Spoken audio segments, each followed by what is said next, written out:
So actually we are doing the CSS level 2 part, in which we are doing actually what we are we are practicing on fonts property of CSS parts. So in continuation of that part, let me tell you more extra about the font property of CSS. So in the last lecture we showed some basic CSS properties for fonts. Now let's explore how to understand operating system choice and font. We will also show how to use custom web fonts. Okay, so let me tell you operating system related functionality of fonts.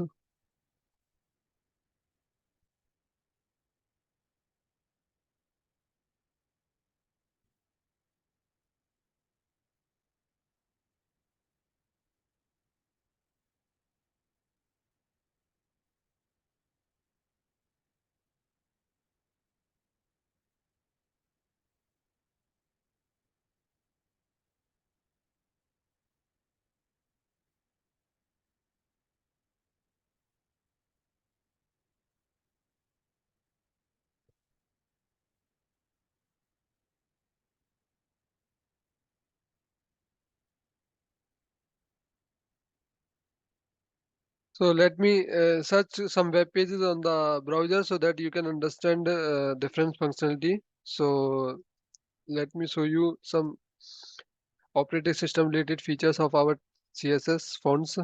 So let me search list of typefaces included in Microsoft Windows. So this is very important actually.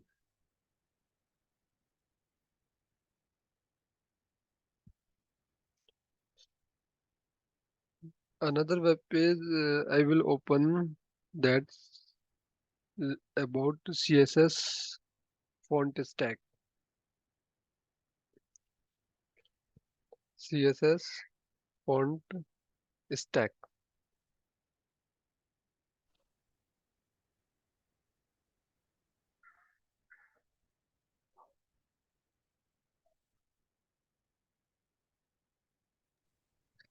So this web page actually telling us about the different fonts and their properties actually. So this is the type of the font and this is the family, and what is the spacing features and weight and styles you can choose. Then target script, which script used in particular font. Script means we have many types of script available in every language of the world. So these scripts are also used in fonts. So and what is the example of that font you can see here. So for extra knowledge you can learn from here about the fonts family and fonts uh, properties, and these are all fonts available on the Wikipedia. And another, this website, why this website is important? This website important because of the operating system specific functionality. So every font that is available online on the internet will be here, and you can find mono spaced fantasy and then sans serif. So these are the fonts telling you about the operating system functionality. So when you choose Arial font, so Windows is applicable means 99.84%, and on Mac this font is 98.74% accurate. So Arial Black, you can see the percentage of different operating system. For Mac this percentage, for Windows this percentage. So the more percentage means font is looking good on that operating system. Less percentage means font is looking some less good. So on the basis of that particular font you can choose. So let's say you want to make a website, an application for iOS, for Mac operating system, for iOS Apple operating system. So for that, in that application, in that app, which font you want to choose, you can go to this website and will see is on the particular operating system, which font is better. So on the basis of that, you can choose. So your website content would look good, and your website ranking will further increase. So these website is helpful for that. So let me open one any font that like I have opened Geneva. So Geneva is telling you about Windows this compatibility and Mac is this compatibility. So you can see Geneva font is not in Windows applicable. So it is Mac more and more Mac applicable fonts. So people are using Geneva fonts on Mac for reading and writing all the documents and these things. So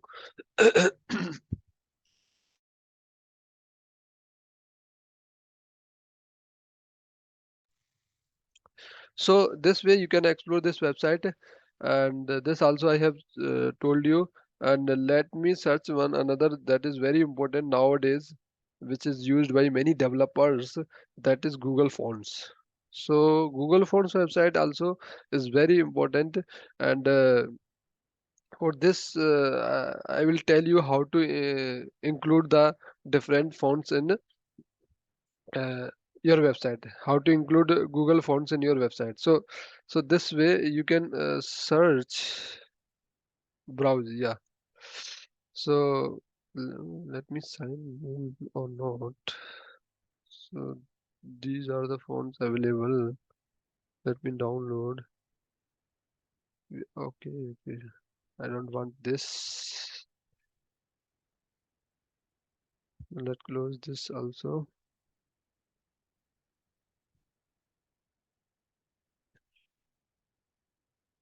So where is that website? Google font website. I need to open. Let me search fonts.google.com.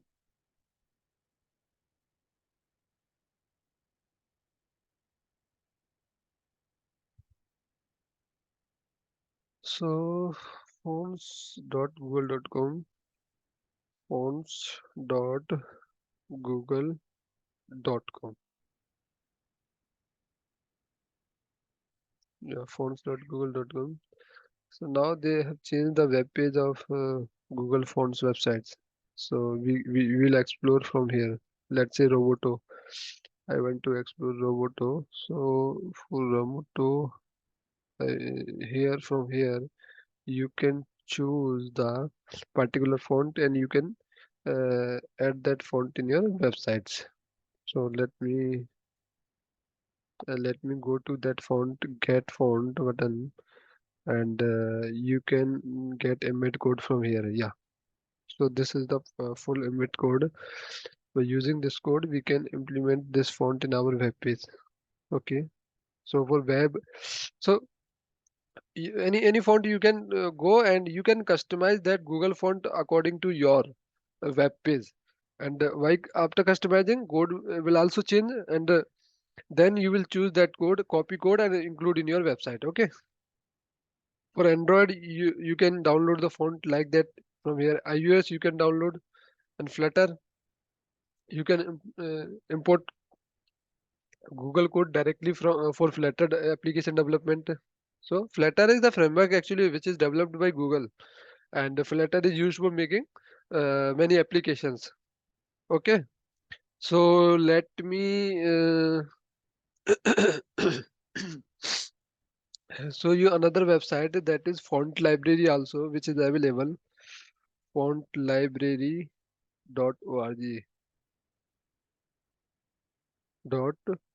.org. So this font library, you can also go through this website and you can explore different font which is available, and you can get the code also of different font from here. So this way, there are many content available on the internet, and you can explore for font only. Why I am telling you these types of resources for fonts? Because fonts is very important for any particular website or any application. Because human readability, you need to be simplistic, so that every people which came to their website, they will understand everything properly. Okay, so. this way I wanted to tell you the different properties of fonts you can take. So let me go to the code and I can show you the different how you can add the different font in your web page. So this is the HTML which I already made, and let me open that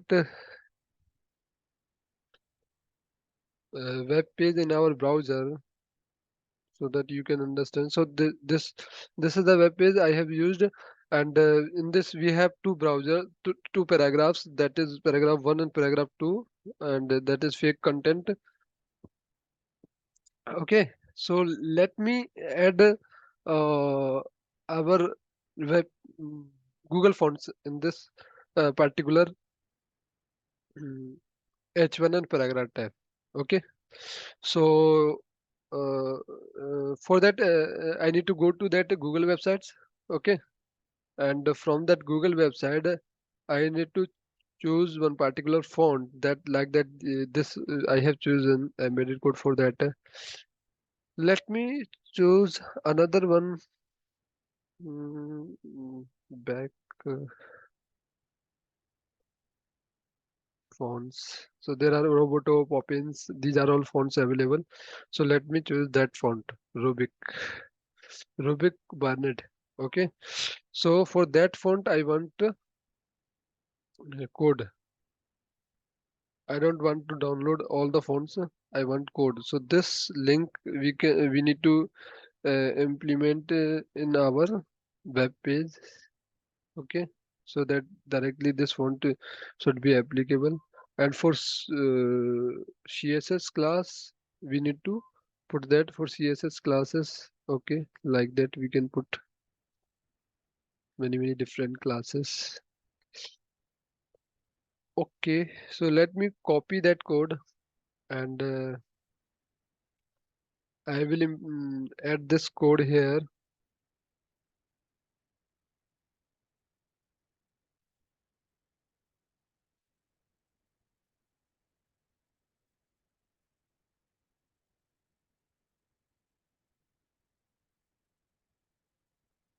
So by using that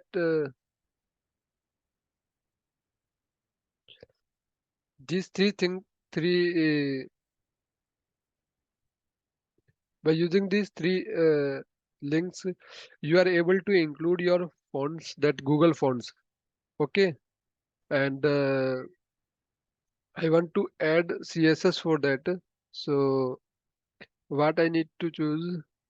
Let me go to that web page again, and from here I want to include that CSS class. Okay, so that Rubik Burnett regular, this CSS I want to add.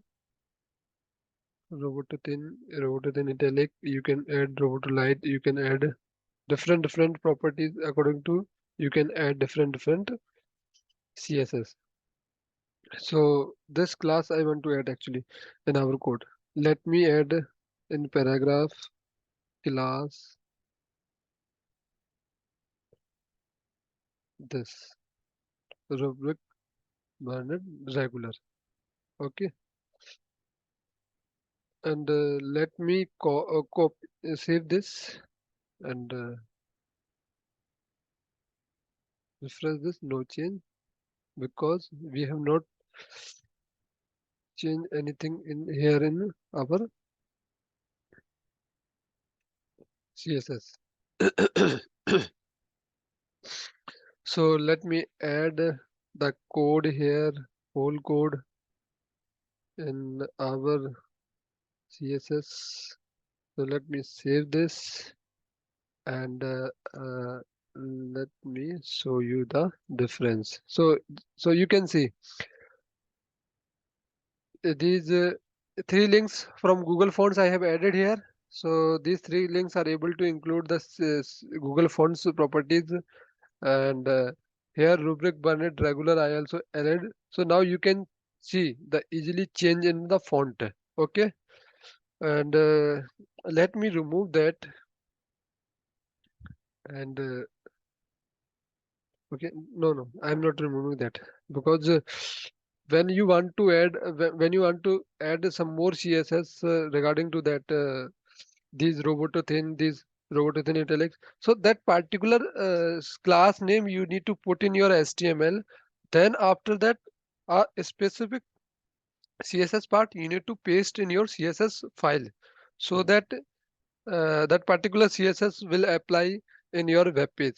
So this is the font actually font property you can add in your websites. Okay, so this is all about the font in CSS, and after that I will tell you about the CSS level 2. That is very important topic actually.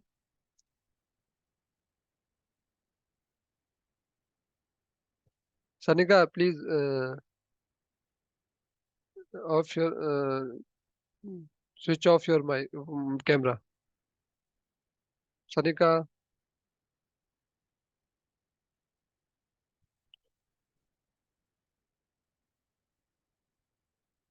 hello,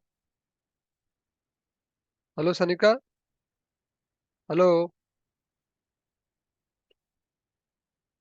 Close your camera. Switch off.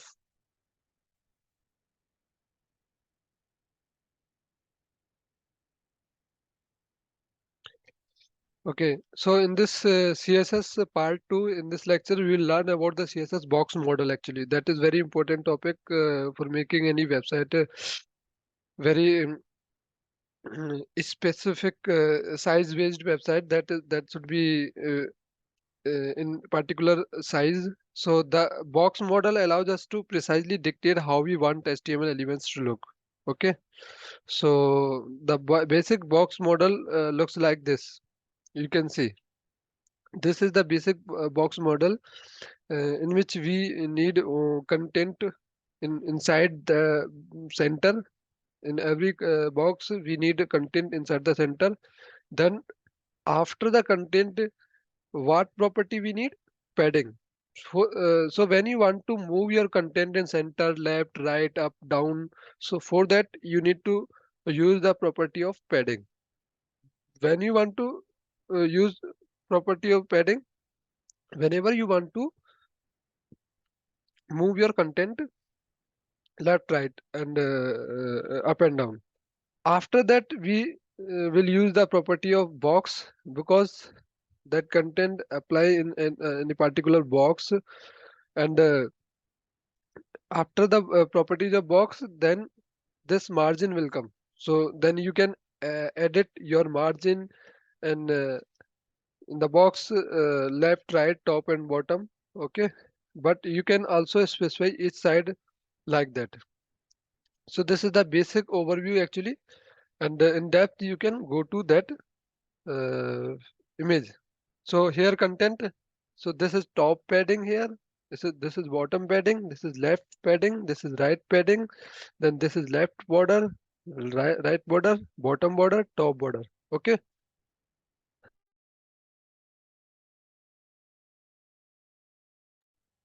And this is top margin. This is right margin, left margin, and then bottom margin. Okay.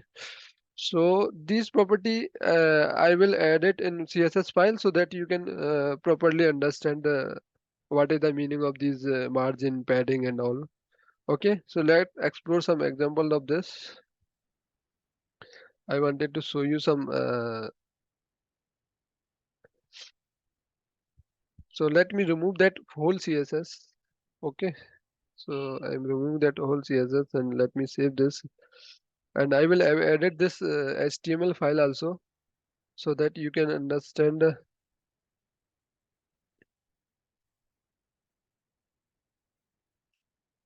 box property. So this way I will edit and link here. I will add our same CSS file part 2 master.css. So this way you can add the link of any CSS external file and this HTML we had, and now I want to change this paragraph. So in this paragraph, I will change some content so that I can show you the different properties of box model. Okay. So let me add here. So this is the tutorial of box model. So I am adding here the properties of box model. And in below,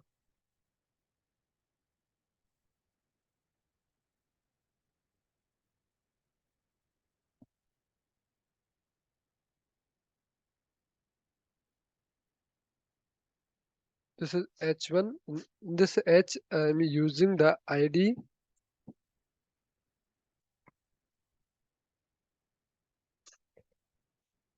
So the ID should be top here.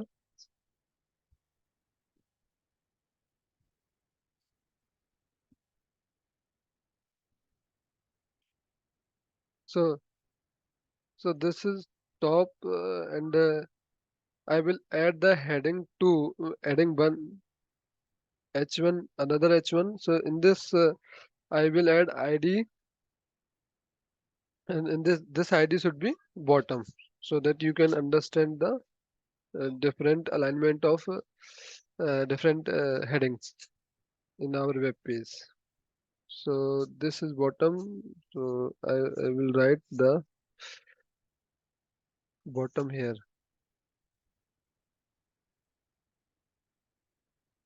and this is top.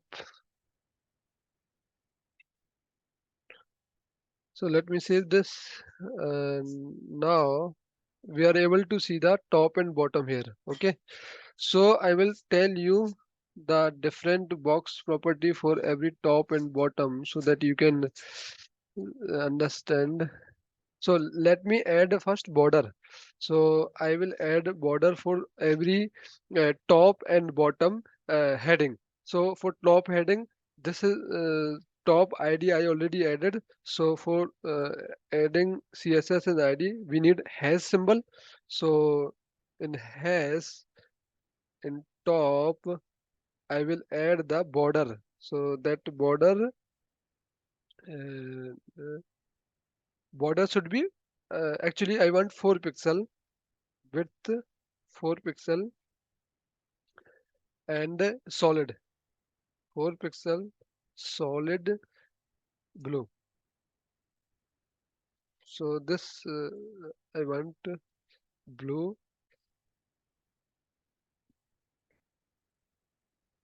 After that we had bottom. So bottom border we need 4 pixel. Same. This also should be solid and red color. Okay. So let me save this, and you can see. So I have added the actually box, that border box for our content, that is heading.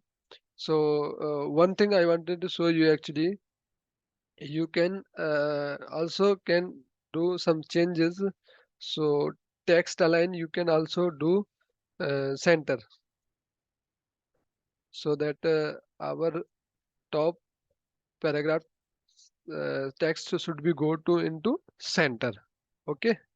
And here actually I want the width percentage. So width percentage should be not auto, should be 25%. Okay. So width percent should be 25. So let me save this, and you can see. So this way, uh, from here to here, all the this all width is 100%, but we want only 25% width. So that is 1/4 of that or web page. Okay. So this way you can see this is 1/4 of the web page. And when you do the uh, width auto, so when you do the width auto, then you can also uh, see this should automatically applied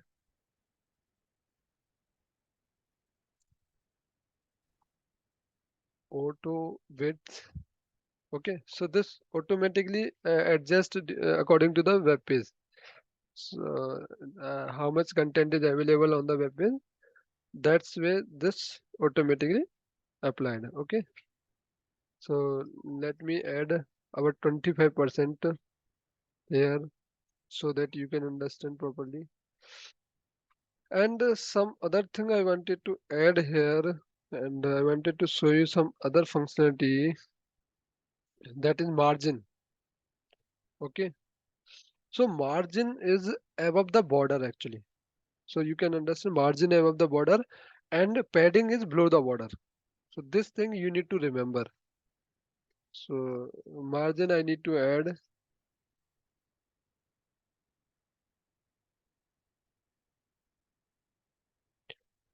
So in margin we need to put actually four values parameters. So the first pixel will tell you about the top, and second pixel value will tell you about the right, and third pixel value will tell you about the bottom, and the fourth will tell you about the what left that is remaining. Okay, so let me save this, and here you can see we have given the margin. Okay, we have given the particular margin, and this margin, on the base of this margin, this box is uh, set in our web page. Okay, so when you not want to give that values, so you can comment this, and you can add the margin as a auto. So when you add the margin as auto, not margin left, only margin. So auto. So when you give the margin auto, so that margin automatically set on the web page according to the contents available. Okay. So this way you can change the different properties of the box, and this property I wanted to add in our bottom also. Okay, so bottom, let me tell you. So width I want here 50%. Let's say 50% width I want. So this is 50%. And padding, I want padding 200 pixel. Okay, so I am giving the padding, not margin here. So box border should be remain the same position, but content will uh, adjust their place, because in padding content should be moved, moving actually. In padding content is moving, in margin box is moving with border. So these things you need to remember. And another, I want to align the text in our second box also. So you can give the center for text alignment, so that way our text is also aligned in center. So this way you can move your web page content, and top, left, right corner on the basis of margin and padding. And these things are very important actually for CSS part, and for every web page. Okay, so we have completed the box model of our web page, and after that we will do one small project that is regarding to the CSS only. So that is not an assignment for you. That is a small project. So that project I will introduce you first then I will write the code for that project in front of you, so that I am not giving you that assessment for that project, because this is the level 2 assessment actually, but I want to do in front of you. Okay, so that you can understand. So